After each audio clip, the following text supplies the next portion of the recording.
Welcome back to Dicky's Garage. For those of you that don't know, this is the big block Miata. This is our 2001 7.5 liter 460 cubic inch burnout machine. And if you've watched the videos lately, you'll know that we've been putting an 8.8 solid axle in the rear. We're getting there. We've got a few more things to do to tidy it up. But we managed to clean the garage floor. We got all the sandblasting and grinding and welding material off there. And we're going to take this opportunity to open up this differential and see what we got in our 95 Mustang GT donor car. So let's get it up in the air and see what's cooking.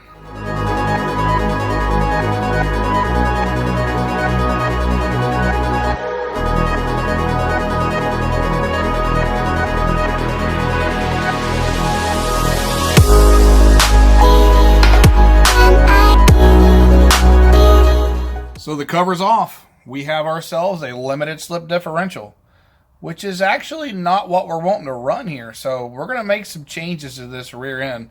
What I'm going to do first is I'm going to pop this carrier out, put it on the bench, and then I'll show you what we're doing and how we're doing it.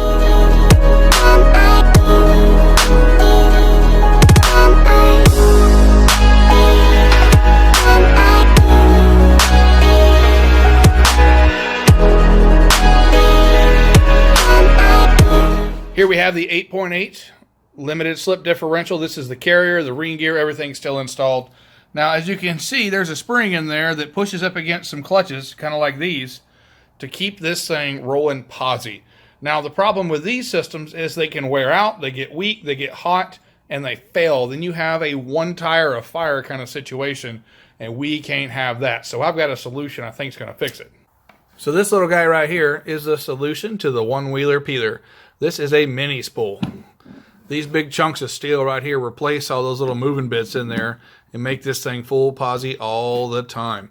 Problem being, they don't fit these carriers though, because all these clutches, they don't make a mini spool to fit in this little nugget. So what we had to do is pick up one of these. This is an 8.8 31 spline open differential. We actually got this from one of our subscribers. He hooked a brother up, so man, I appreciate what you did for us there.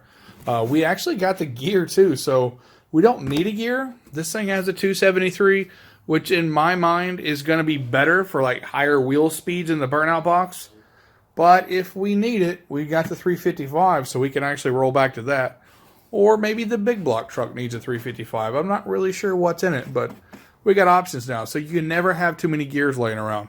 But we're going to get all this stuff swapped around, put our gear on it, and put this thing in the car and see how it does. So I don't know if you guys can tell, but it's been a couple of days.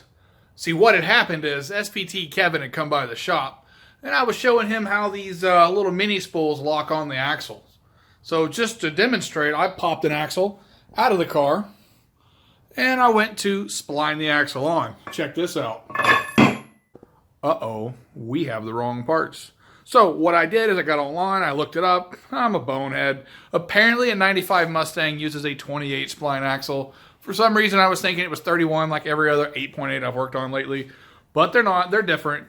The 31 spline is an upgrade for my car, but it's really not in the budget because we got a whole lot of money to spend in other places on this car right now. So we're going to run these 28s until we break them.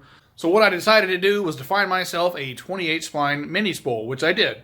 And just to be sure, it fits. So we're in good shape. So what I got to do now is get this thing put back together, get this spool in there, and get this diff closed up, because this may be Dicky's garage, but Dicky's wife is tired of things smelling like gear oil. Believe me. Alright, so here it is. This is the open carrier with the mini spool installed. As you can see, it is just a block of steel with a pin through it. No more of this nonsense. And more importantly, no more of this nonsense. This is the guts out of the limited slip. We went ahead and popped it apart just to look at it because we found this little piece of metal here. And we're like, what is that? That doesn't look good. Turns out the clutches had started to try to weld themselves up. Looks like somebody was having a one tire of fire situation and didn't lift and welded one side together, and it actually broke the retaining like tabs there. So it was going to grenade if we didn't do something about it anyway. So I'm glad I went into this thing. But we're going to end this video off right there, guys. As always, thanks for watching. Don't forget to like and subscribe.